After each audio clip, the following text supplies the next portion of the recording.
Friends, আমি আমার মাছগুলোকে রিলিজ করছি অ্যাকোয়ারিয়ামের ভেতর।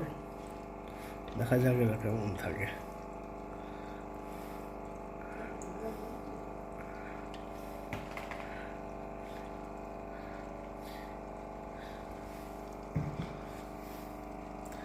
আমার অ্যাকোয়ারিয়ামটা উপর থেকে ঠিক এইরকম লাগছে দেখতে। তোমরা জানিও কেমন লাগছে, আর সাবস্ক্রাইব করে আমার পাশে থেকো। এই আমার টপ ফিল্টার,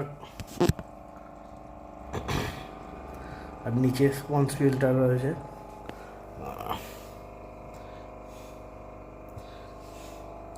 এই দেখো আমার নতুন মাছগুলো গিয়ে সব প্ল্যান্টের মধ্যে আপাতত